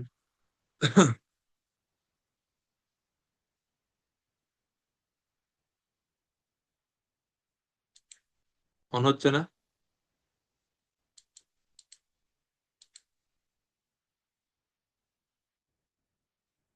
আনমিউটে ক্লিক করেন, আমি তো এখানে করছি পারমিশন মাইকের উপরে।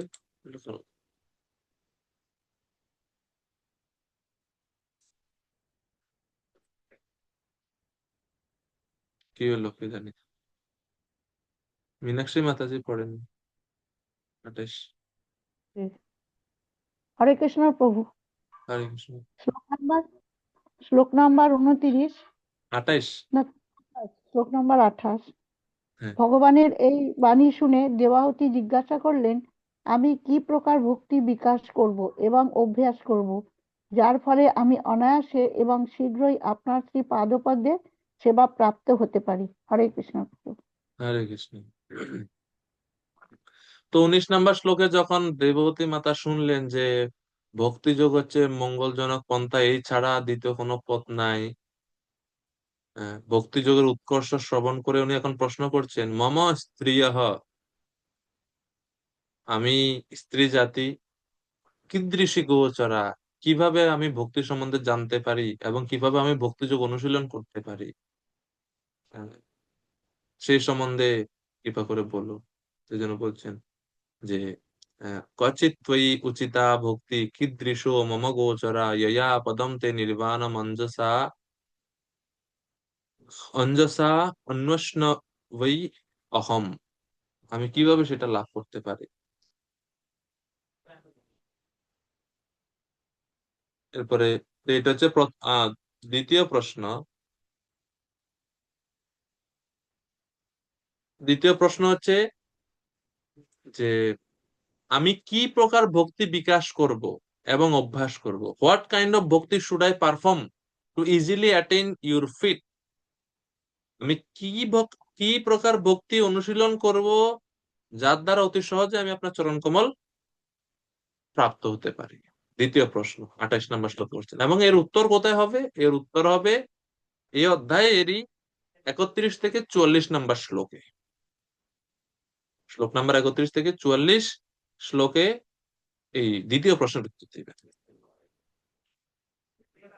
এরপরে 29 নম্বর শ্লোক, 29 নম্বর শ্লোকে তৃতীয় প্রশ্ন করছেন, আপনি বিশ্লেষণ করেছেন যোগের লক্ষ্য হচ্ছে পরমেশ্বর ভগবান এবং তার উদ্দেশ্য হচ্ছে সম্পূর্ণরূপে জড়জাগতিক অস্তিত্বের নিবৃত্তি সাধন করা। দয়া করে আপনি বলুন সেই যোগ কি প্রকার এবং কতভাবে সেই অলৌকিক যোগকে বোঝা যায়। তো দুইটা প্রশ্ন আছে এই 29 নম্বর শ্লোকে।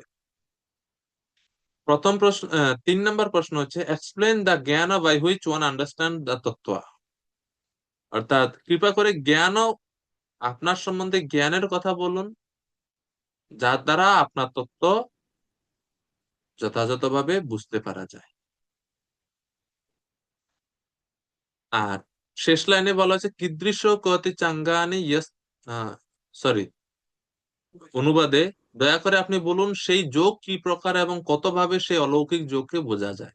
তো এটা হচ্ছে দেবহূতি মাতা জিজ্ঞাসিত চতুর্থ প্রশ্ন, যে আপনি কৃপা করে যোগ মার্গ সম্বন্ধে বলুন, কিভাবে যোগ অনুশীলন করতে হয়, যোগের কয়টা অঙ্গ আছে সেটা বলুন। তাহলে 29 নম্বর শ্লোকেই 3 নম্বর প্রশ্ন হচ্ছে জ্ঞান সম্বন্ধে বলুন, আর 4 নম্বর প্রশ্ন হচ্ছে যোগ সম্বন্ধে বলুন। তো 3 নম্বর প্রশ্ন যেটা জ্ঞান সম্বন্ধে জিজ্ঞাসা করছেন তার উত্তর ভগবান কপিল দেব তিনি 26 অধ্যায় এবং 27 অধ্যায় এই দুইটি শ্লোকে এই দুইটি অধ্যায়ে বলবেন, পুরো দুইটা অধ্যায় জ্ঞান ও মার্গ সম্বন্ধে। আর এই যে যোগ সম্বন্ধে বলছেন এক্সপ্লেন দ্য যোগ, যোগ সম্বন্ধে বলুন, তা বলবেন তিনি এই তৃতীয় স্কন্ধের 28 অধ্যায়ে।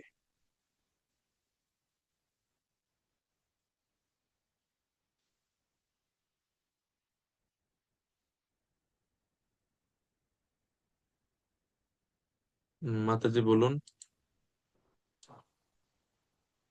হরে কৃষ্ণ প্রভু, যে 29 যেটা বললেন ওটা ক্লিয়ার হলো না প্রভু। 3 নম্বর প্রশ্ন আর 4 নম্বর প্রশ্ন কি একই শ্লোকের মধ্যে রয়েছে? আর হ্যাঁ একটু হ্যাঁ, ক্লিয়ার করে দিন প্রভু। একই শ্লোকের মধ্যে এই 29 নম্বর শ্লোকের মধ্যেই 3 এবং 4 দুটি প্রশ্ন আছে। কোনটা তো কোনটা প্রভু? বিশ্বনাথ চক্রবর্তী ঠাকুর বলছেন যে এই অনুবাদ থেকে এই অনুবাদ থেকে হয়তো এত স্পষ্ট বুঝতে পারা যাচ্ছে না। তো 3 নম্বর প্রশ্ন হচ্ছে যে আপনি কৃপা করে জ্ঞান সম্বন্ধে বলুন যার দ্বারা আপনার তত্ত্ব ঠিকভাবে বুঝতে পারা যায়। জ্ঞানের 29, বিষয়টা প্রভু। হ্যাঁ, জ্ঞানের বিষয়ে বলা হচ্ছে, জ্ঞান সম্বন্ধে বলুন, আপনার সম্বন্ধীয় বা আপনার স্বরূপ সম্বন্ধে জ্ঞান, আপনার স্বরূপ জ্ঞান সম্বন্ধে বলুন, যে জ্ঞান লাভ করে আপনার সম্বন্ধে তত্ত্বগতভাবে জানা যায়। এটা হচ্ছে 3 আচ্ছা, নম্বর প্রশ্ন। 4 নম্বর প্রশ্ন হচ্ছে যোগ সম্বন্ধে বলুন, যোগ মানে হচ্ছে অষ্টাঙ্গ যোগ, অষ্টাঙ্গ। সেই যোগ কি প্রকার, কয়টি অঙ্গ আছে, কিভাবে সেই যোগ অনুশীলন করতে হয় সেই সম্বন্ধে বলুন। তো জ্ঞান এবং যোগ সম্বন্ধে বলতে বলছে। তো যদিও দেবহূতি মাতা উনি ঠিকভাবেই জানেন বা ভালোভাবে জানেন যে ভক্তি হচ্ছে মূল এবং সর্বশ্রেষ্ঠ মঙ্গলজনক পন্থা উনি ভক্তি অনুশীলন করবেন, কিন্তু তারপরেও তিনি জ্ঞান এবং যোগ সম্বন্ধেও জিজ্ঞাসা করছেন। কেননা কিছু কিছু শ্রেণী মানুষ আছে যারা ভক্তি অনুশীলন না করে জ্ঞান এবং যোগ মার্গের প্রতি আসক্ত, তো তাদের জন্য তিনি এটা জিজ্ঞেস করছেন।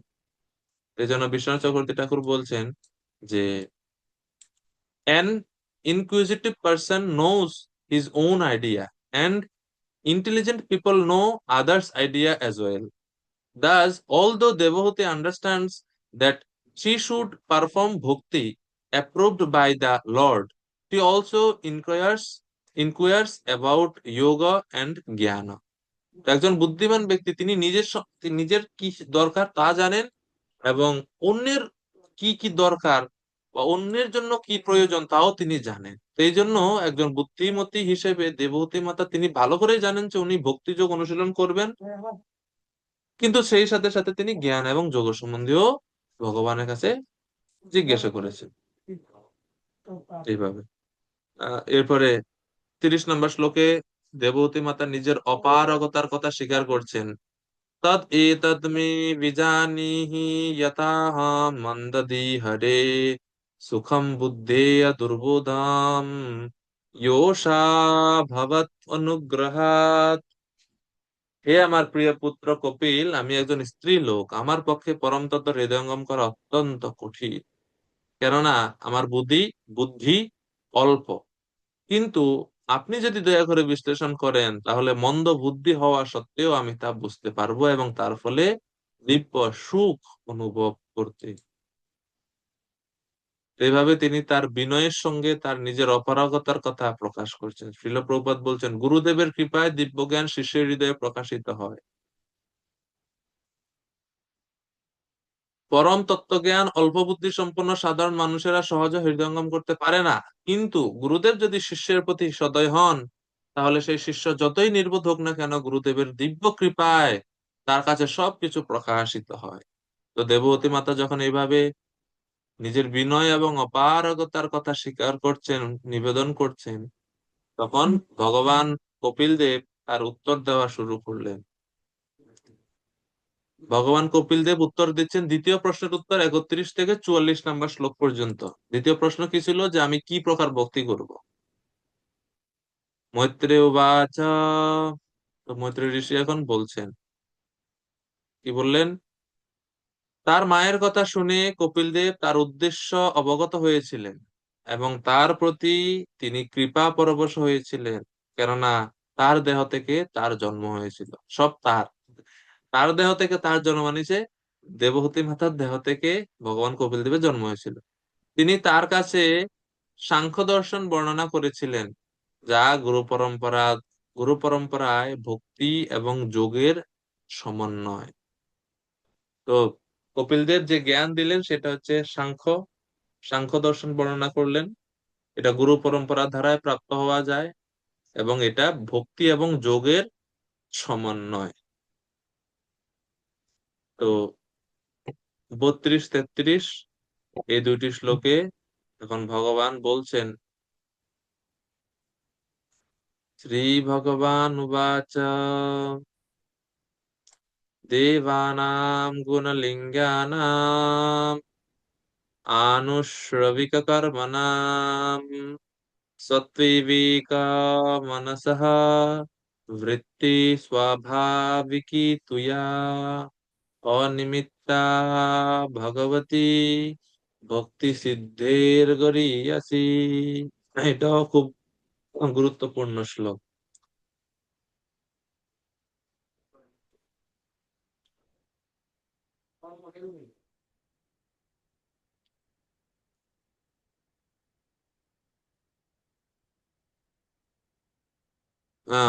সুধা সিন্ধু প্রভু কৃপা করে অনুবাদ পড়ুন। এখন আপনার মাইক অন আছে। হরে কৃষ্ণ। শ্লোক নং 32। অনুবাদ। কপিল দেব বললেন, ইন্দ্রিয় সমূহ দেবতাদের প্রতীক এবং তাদের স্বাভাবিক প্রবণতা হচ্ছে বৈদিক নির্দেশ অনুসারে কার্য করা। ইন্দ্রিয়গুলি যেমন দেবতাদের প্রতীক, তেমনি মন পরমেশ্বর ভগবানের প্রতিনিধি। মনের স্বাভাবিক বৃত্তি হচ্ছে সেবা করা।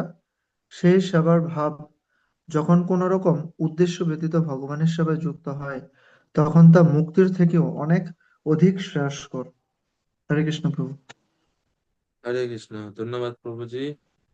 তো এই এই শ্লোক আর খুবই গুরুত্বপূর্ণ শ্লোক। বলা হচ্ছে যে ভগবানের প্রতি যখন আমরা ভক্তি অনুশীলন করি, ভক্তি সম্পাদন করে থাকি, এই ভক্তির ফলে কি হয়? ইন্দ্রিয় সমূহের স্বাভাবিক প্রবণতা হচ্ছে বৈদিক নির্দেশ অনুসারে কার্যকর। কিন্তু ইন্দ্রিয়গুলো যেরকম দেবতাদের প্রতীক, তেমনি মন হচ্ছে পরমেশ্বর ভগবানের প্রতিনিধি। আর মনের স্বাভাবিক বৃত্তি হচ্ছে সেবা করা বা ভগবত চিন্তা করা। আর সেই সেবা যখন কোন রকম উদ্দেশ্য ব্যতীত ভগবানের সেবায় যুক্ত হয়, তখন তা মুক্তির থেকেও অধিক শ্রেয়স্কর, অর্থাৎ সেবা মুক্তির থেকেও শ্রেষ্ঠ। অনিমিত্তা ভাগবতী ভক্তি সিদ্ধের করিয়াছি। সিদ্ধে বা মুক্তির থেকেও শ্রেষ্ঠ হচ্ছে সেই ভগবত ভক্তি বা ভগবত সেবা করা, ভগবানের সেবা করা। এবং এই ভক্তি ভগবানের প্রতি যেটা আহ ভগবত সেবার যেটা আমাদের পর্যবেসিত করে, এই ভক্তি জড় বিষয় থেকে বা জড় বিষয় বাসনা বা আসক্তি থেকে মুক্ত যে ভক্তি, সেই ভক্তি অনুশীলনের ফলে জীবের সূক্ষ্ম দেহ পর্যন্ত পরিশুদ্ধ হয়ে যায়। 33 নম্বর শ্লোকে বলা হচ্ছে, জরয়তি আশু ইয়া কোশম নির্গীর্ণম অনলো যথা। ভক্তি জীবের সূক্ষ্ম দেহকে অতিরিক্ত প্রয়াস ব্যতীতই ক্ষয় করে ফেলে, ঠিক যেমন জঠরাগ্নি সমস্ত ভুক্ত দ্রব্যকে জীর্ণ করে দেয়। আমাদের শরীরে যে জঠরাগ্নি, শরীরে যে অগ্নি রয়েছে, আমরা যা কিছু খাই সবকিছুকে জীর্ণ করে, হজম করে দেয়। তেমনি ভক্তি অনুশীলনের ফলে ভক্তের সূক্ষ্ম দেহ আপনাতেই ক্ষয় হয়ে যায়। সূক্ষ্ম দেহ যদি নষ্ট হয়ে যায়, তাহলে ভক্ত কি আর এই জড় জগতে আবদ্ধ হয়ে থাকবে? আমরা দেহ ত্যাগ করলেও মুক্ত হতে পারি না। কেন? কারণ আমাদের সূক্ষ্ম দেহ থেকে যায়। আমরা স্থূল দেহ ত্যাগ করি, কিন্তু সূক্ষ্ম দেহ নষ্ট হয় না। কিন্তু সেই সূক্ষ্ম দেহটাও নষ্ট হয় যখন আমরা ভক্তি অনুশীলন করি। আপনা থেকেই কোনো প্রয়াস, অতিরিক্ত প্রয়াস করা লাগে না ভক্তের। এই হচ্ছে ভক্তি যোগের বিশেষণ। এটা কেবলা ভক্তি বা অনন্য ভক্তি বলা হচ্ছে, মিশ্র ভক্তি না। এরপরে 34 থেকে 38 নাম্বার শ্লোকে এখন ভাব স্তরের ভক্তদের বৈশিষ্ট্য সম্বন্ধে তিনি কপিল দেব বর্ণনা করছেন। মাতাজি বলুন। প্রভু, এই এই এই কথাটা আর একটু বুঝিয়ে দিন না, ভক্তি জীবন কিভাবে শুষ্ক দেহকে নষ্ট করে। ভক্তি অনুশীলনের ফলে ভক্ত নিজের স্বরূপ উপলব্ধি করে। স্বরূপ কি? কৃষ্ণ দাস। হ্যাঁ। আমাদের সূক্ষ্ম দেহ কি কি জিনিস দিয়ে তৈরি? মন, বুদ্ধি, অহংকার। অহংকার। অহংকার আর থাকে তো যখন ভক্ত নিজের স্বরূপ উপলব্ধি করে। অহংকার সত্য অহংকারে পরিণত হয়। মন এবং হ্যাঁ। বুদ্ধি পরিপূর্ণরূপে শুদ্ধ হয়ে যায়। তো এইভাবে তার সূক্ষ্ম দেহ আর তার মধ্যে থাকে না, সেটা ট্রান্সফর্ম হয়ে, হ্যাঁ, পরিবর্তন হয়ে তার স্বরূপে পরিণত হয়।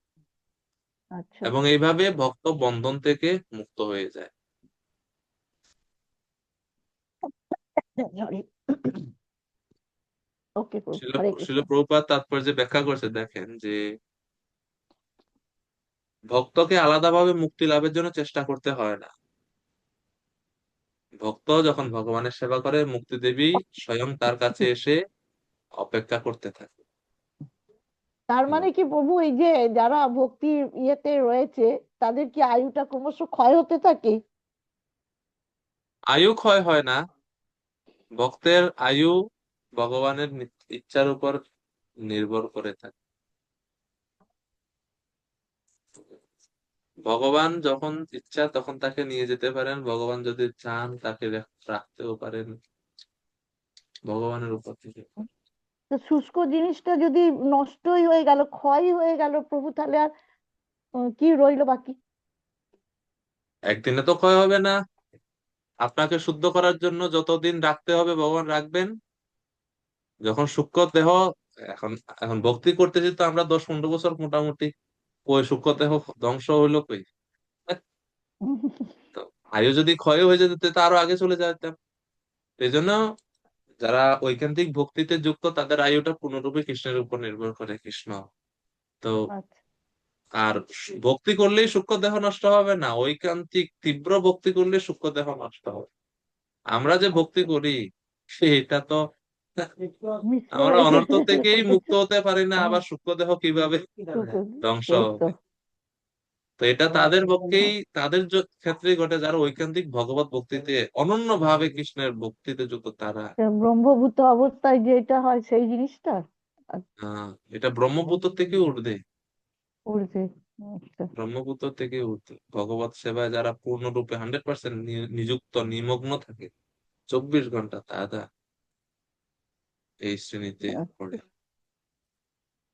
তো ভক্তির মহিমা বর্ণনা করে এখন ভাব স্তরে যে সমস্ত ভক্তরা আছে তাদের বৈশিষ্ট্যের কথা শ্লোক নাম্বার 34 থেকে 38 নম্বর শ্লোকে এখন ভগবান কপিল দেব বলছেন। 34 থেকে 38 নম্বর শ্লোক ভাব স্তরের ভক্তদের বৈশিষ্ট্য। Characteristics of A devotee in ভাব অ্যাটেইনড বাই বৈদিক ভক্তি।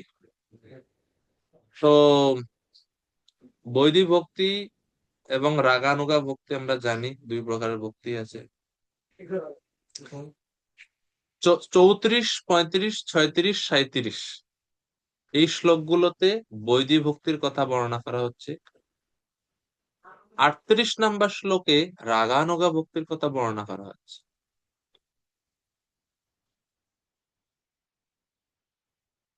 তো শ্লোক নাম্বার 34 ভাব স্তরে ভক্তদের বৈশিষ্ট্যের কথা কি কি বলা হচ্ছে? যে ভক্ত সর্বদাই আমার শ্রীপাদ পদ্মের সেবায় যুক্ত, তিনি কখনো আমার সঙ্গে এক হয়ে যেতে চান না।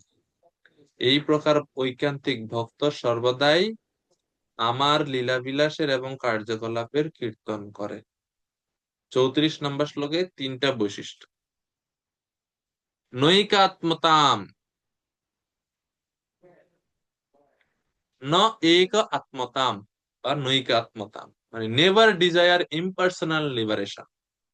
ভক্ত ভগবানের সঙ্গে এক হয়ে যেতে চান না, প্রথম বৈশিষ্ট্য এই শ্লোকে। দ্বিতীয় বৈশিষ্ট্য মত পাদ সেবা বিরতঃ, সবসময় ভগবানের চরণ কমলের সেবায় যুক্ত। 3 নাম্বার সভা জয়ন্তে মম পৌরসানি, সবসময় ভগবানের লীলা বিলাসের এবং কার্যকলাপের কীর্তন করে থাকে। এই হচ্ছে ভাবস্তরের ভক্তের 3টি বৈশিষ্ট্য এখানে বলা হচ্ছে। তো প্রভুপাদ তাৎপর্য বর্ণনা করছেন যে ভক্ত কখনো 5 প্রকার মুক্তি চায় না, এবং এই মুক্তি হচ্ছে একজন ভক্তের কাছে নারকী বলে বর্ণনা করা হচ্ছে। চৈতন্য মহাপ্রভু একজন ভক্ত শ্রী প্রবোধানন্দ সরস্বতী, তিনি বলছেন কৈবল্যম নরকায়তে, কৈবল্য মুক্তি হচ্ছে নরকের সদৃশ, এরকম।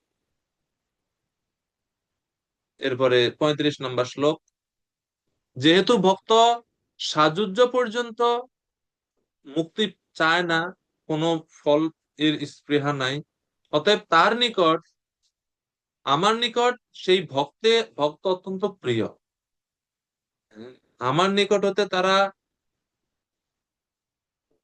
কি লাভ করে থাকে? 35 নম্বর শ্লোকে বলছেন, হে মাতা পশ্যন্তি তে মে রুচিরান্বম্ব সন্ত প্রসন্ন বক্তারুণলোচনানি রূপানি দিব্যানি বরপ্রদানি সাকম বচম স্পৃহণীয় বদন্তি। হে মাতা, আমার ভক্তেরা সর্বদাই উদীয়মান প্রভাতী সূর্যের মতো অরুণ লোচনযুক্ত আমার প্রসন্ন মুখমণ্ডল সমন্বিত রূপ অবলোকন করে। যেহেতু তারা মুক্তিও পর্যন্ত চায় না, এই জন্য কি দিব আমি আমার নিজের স্বরূপ তাদের কাছে প্রকাশ করি। তারা সবসময় আমার প্রসন্ন মুখমণ্ডল সমন্বিত রূপ দর্শন করে।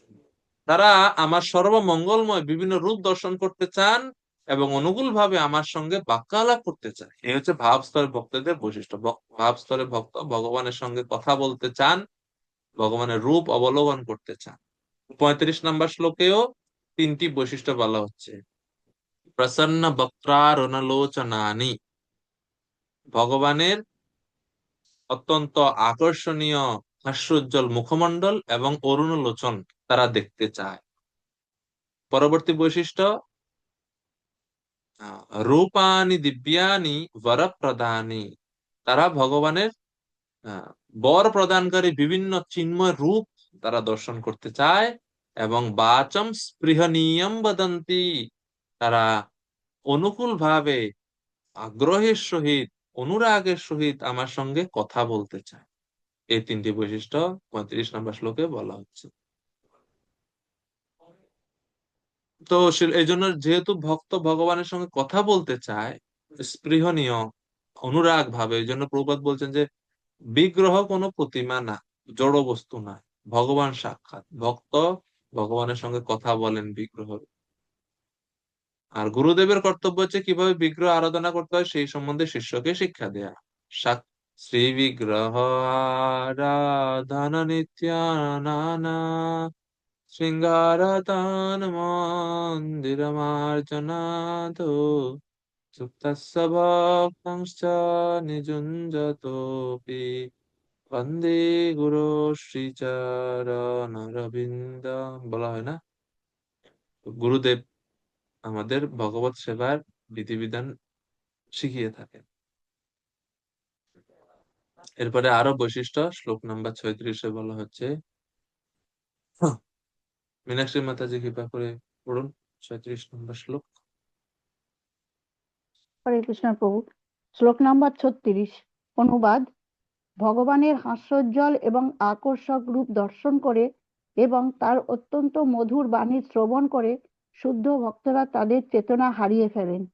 তাদের ইন্দ্রিয়গুলি অন্য সমস্ত কার্যকলাপ থেকে মুক্ত হয়ে ভগবানের প্রেমময়ী সেবায় মগ্ন হয়। তার ফলে তাদের মুক্তি লাভের স্পৃহা না থাকলেও তারা আপনা থেকেই মুক্ত হয়ে যান। হরে কৃষ্ণ প্রভু। হরে কৃষ্ণ। তো সে ভক্তের আরেক, এই 36 নম্বর শ্লোকে আরেকটি বৈশিষ্ট্য ভাব স্তরে ভক্তের বলা হয়েছে যে bhakti gives liberation without separate endeavour although not desiring it.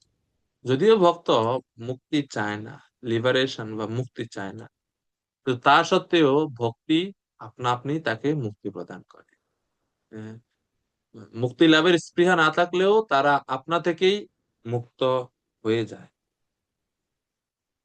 যদিও তারা মুক্তি চায় না, কিন্তু মুক্তি লাভ করে যায়। ভগবানের প্রেমময় সেবায় মগ্ন হয়ে থাকে।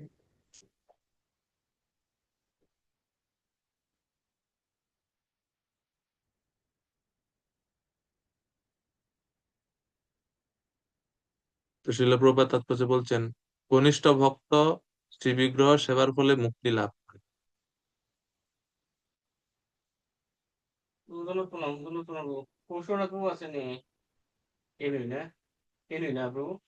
তারপরে চতুষ্ষণ ভগবানের চতুষ্কুমারদের কথা বলা হচ্ছে। শ্রীল প্রভুপাদ তাৎপর্য বলছেন যে সুখদেব গোস্বামী এবং 4 কুমারের মতো মহা নির্বিশেষবাদীরাও মন্দিরে ভগবানের শ্রী বিগ্রহের সৌন্দর্য, তার শৃঙ্গার এবং তার চরণ নিবেদিত তুলসীর সুগন্ধের দ্বারা মোহিত হয়ে ভক্তে পরিণত হয়েছিলেন। যদিও তারা মুক্ত অবস্থায় ছিলেন, কিন্তু নির্বিশেষবাদী থাকার পরিবর্তে তারা ভগবানের সৌন্দর্যের প্রতি আকৃষ্ট হয়ে তার ভক্তে পরিণত হয়েছিলেন। এভাবে ভগবানের বিগ্রহর আরাধনার গুরুত্ব সম্বন্ধে শ্রীল প্রভুপাদ বলছেন। এবং প্রভুপাদ শেষে বলছেন যে ভক্তির 5টি অত্যন্ত গুরুত্বপূর্ণ অঙ্গের একটা অঙ্গ হচ্ছে শ্রী বিগ্রহ শ্রদ্ধায় শ্রীমূর্তির অর্জন।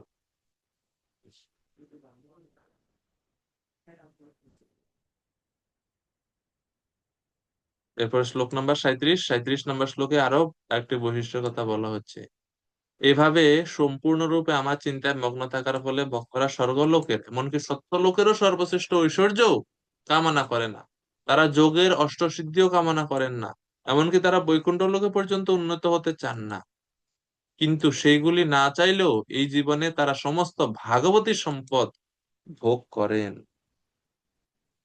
যদিও তারা অষ্টসিদ্ধি চায় না, স্বর্গ সুখ চায় না, কিছু চায় না, কিন্তু তারপরেও না চাইলেও ভগবান তারা এই জীবনের সমস্ত ভাগবতী সম্পদ লাভ করে থাকে। শ্রিয়ম ভাগবতীম বা অস্পৃহয়ন্তি ভদ্রাম। ভাগবতী সম্পদ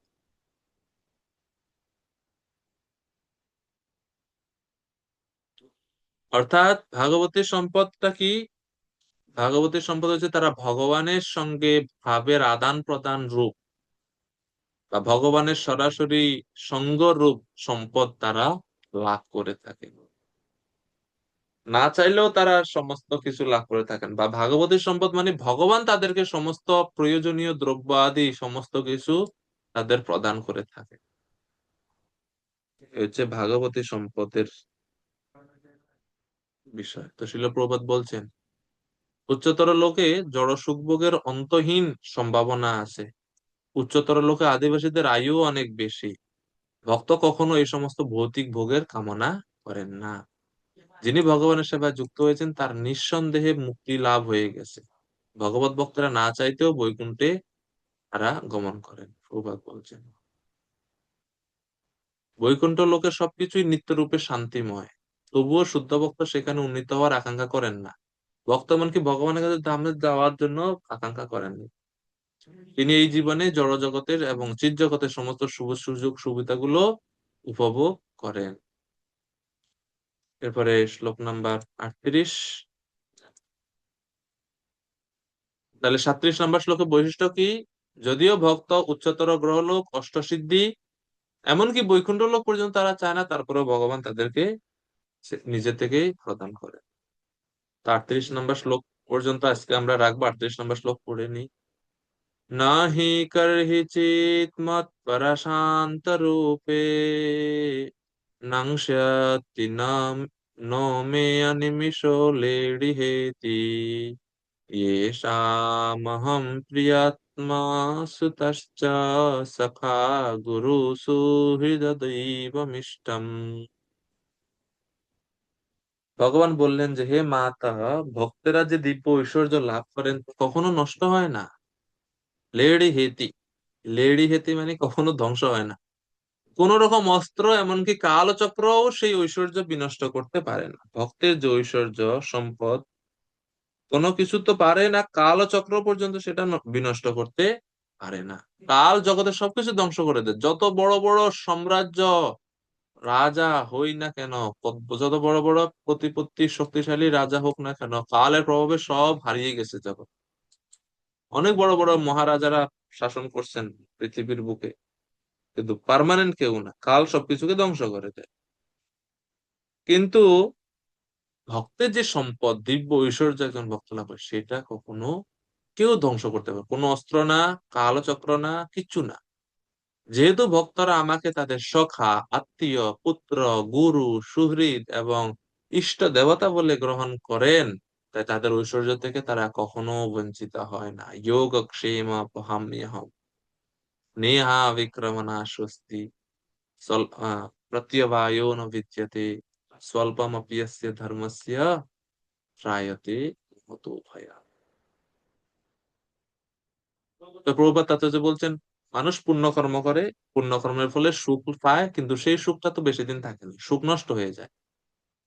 কিন্তু ভক্ত যে ঐশ্বর্য লাভ করেন, চিন্ময় ঐশ্বর্য, এটা কখনো নষ্ট হয় না। ভগবান গার্ড দেন এবং ভক্তের সমস্ত সম্পত্তি সুরক্ষিত করে। তো এই হচ্ছে 38 নম্বর শ্লোকের বৈশিষ্ট্য, যে ভক্তের যে সম্পত্তি চিন্ময় ঐশ্বর্য, সেটা কখনো কোনো কিছুর দ্বারা ধ্বংস হয় না।